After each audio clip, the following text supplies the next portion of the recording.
एक बड़ी प्रसिद्ध कहावत है कि न्याय में देरी भी एक किस्म का अन्याय है और यह अन्याय हमारे देश में आम बात है। शायद तब हमने अपने मन को दिलासा देने के लिए एक दूसरी कहावत बनाई हो कि भगवान के घर में देर है अंधेर नहीं। हमें नहीं पता तमिलनाडु में 17 साल की छात्रा लावण्या की मौत पर कौन सी कहावत हमें कहनी चाहिए, क्योंकि प्रबल प्रताप सिंह ने लावण्या का वीडियो शेयर करते हुए लिखा है कि अहिंसा परमो धर्म, धर्म हिंसा तथैव च। और नीचे लिखा, जब तक हिंदू समाज अपने आक्रोश को प्रदर्शित नहीं करेगा और सहिष्णु बना रहेगा तब तक ये विघटनकारी शक्तियां अपना कुचक्र चलाती रहेगी। नमस्कार, रंग दे बसंती देखना शुरू कर चुके हैं आप। मैं हूं राजीव चौधरी और आज बात लावण्या की।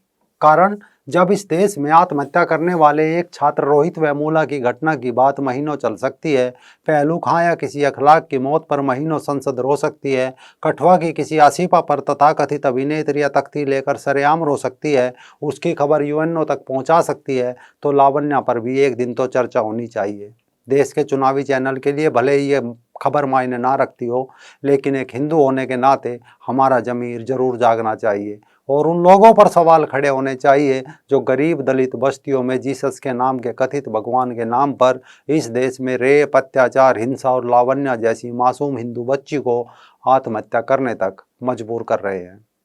पहले हम बता दें कि लावण्या कौन थी, क्यों पिछले हफ्ते उसे आत्महत्या तक करने को मजबूर किया गया, उसे क्यों प्रताड़ित किया गया। लेकिन इससे पहले आज सबसे बड़ा और जरूरी सवाल यह बन जाता है कि हम कब तक अत्याचारी गुट को ईसाई मिशनरीज कह कहकर मौत के नियम दूतों को बचाते रहेंगे।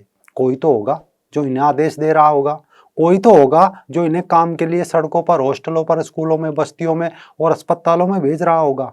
कहाँ से मिलता है आदेश, कहाँ से बदले जाते हैं पादरी और नन, कहाँ से आ रहे हैं धर्मांतरण के लिए दाल चावल, आखिर कहाँ से मिल रहे हैं ये प्रताड़ना के गुर जो एक 17 साल की लावण्या को मौत के लिए मजबूर कर रहे हैं या को आत्महत्या के लिए मजबूर कर रहे हैं।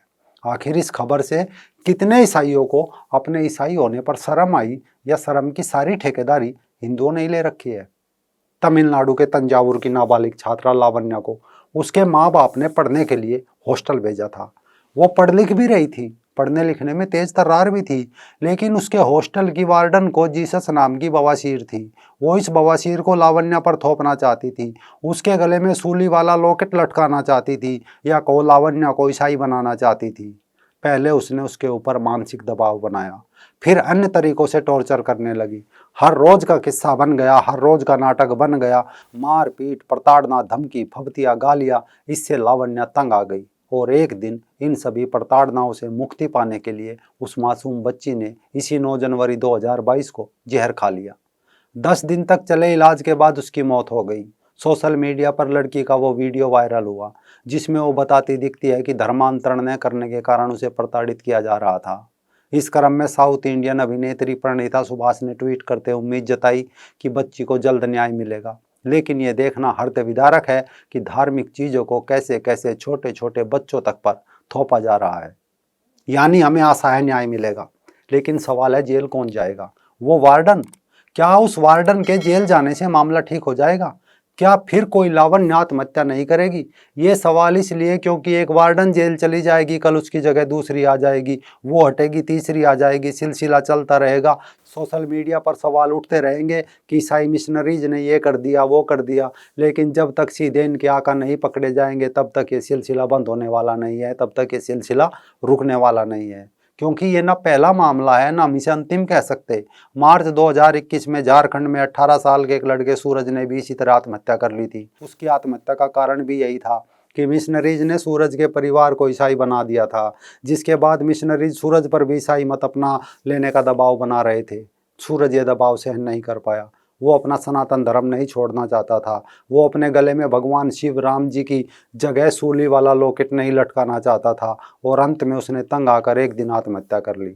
इस कारण आज ये मुद्दा उठना चाहिए, वरना कल फिर अखबारों में किसी लावण्या या सूरज की मार्मिक कहानी छपी होगी और लोग उस खबर का स्क्रीनशॉट लेकर सोशल मीडिया पर चिपका रहे होंगे कि देखो ईसाई मिशनरीज का गंदा खेल। कौन ईसाई मिशनरीज? अब लोगों को क्या पता आप घर से निकलिए, लोगों से रास्ते में पूछिए, कितने लोग जानते हैं ईसाई मिशनरीज? 100 में से 5 भी नहीं बता पाएंगे। इसलिए अब हर किसी को ये बताना होगा कि लावण्या हो या सूरज, इनकी मौत का जिम्मेदार वो सूली पर लटका हुआ कथित भगवान है, जिसके चेले आज सड़कों पर नया नियम बांट रहे हैं, जो लोगों को बता रहे हैं जीसस आने वाला है। लोगों को बताना होगा, लावण्या हो या सूरज, इनकी मौत के जिम्मेदार वो लोग हैं जो 21वीं सदी के भारत में अस्पतालों और डॉक्टर्स को धता बताकर, चंगाई सभा के नाटकीय मज में लगाकर, खुलेआम कैंसर, टीबी, किडनी के इलाज का ढोंग करके गरीब लोगों का धर्म परिवर्तन कर रहे हैं। लोगों को बताना होगा, लावण्या हो या सूरज, इनकी मौत के जिम्मेदार वो संस्थाएं हैं जो सेवा की आड़ में यहाँ धर्मांतरण का कुचक्र चला रही है। लोगों को बताना होगा, रियलिटी शो में किसी जीसस के लॉकेट को पहनकर चुपके से ईसाइयत परोसने वाले वो तमाम लोग जिम्मेदार हैं जो अपने ट्विटर हैंडल पर और इंस्टाग्राम पर अपने अगने मूतने की फ़ोटो अपलोड करते हैं, लेकिन आज लावण्या की मौत पर मौन है। लोगों को बताना होगा, उस हिंदू बच्ची को धर्मांतरण न करने के कारण उसे क्यों प्रताड़ित किया गया, सिर्फ इस कारण कि वो हिंदू थी, अपना धर्म नहीं छोड़ना चाह रही थी। अंत में वो जीसस की बवासीर से पीड़ित वार्डन के जुल्मों का बार बार शिकार हुई और उसने आत्महत्या का रास्ता चुना, क्योंकि इस देश में किसी महिला को अपशब्द कहने वाले हिंदू सन्यासी को जेल की हवा खानी पड़ती है और 3 साल में 13 बार रेप, 29 गवाह, फिर भी बिशप बरी हो जाता है। उसके खिलाफ एक FIR में बलात्कार तक नहीं लिखा जाता। शायद यही सब देखकर छत्तीसगढ़ बीजेपी के सचिव प्रबल प्रताप सिंह कह रहे हैं कि ईसाई मिशनरी सेवा के बदले सौदा करती है और धर्मांतरण के लिए हर तरह का हथकंडा अपनाती है। प्रतिकार ही इसका उपचार है। बाकी फिर वही कहावत है कि न्याय में देरी भी एक किस्म का अन्याय है। Justice for Lavanya.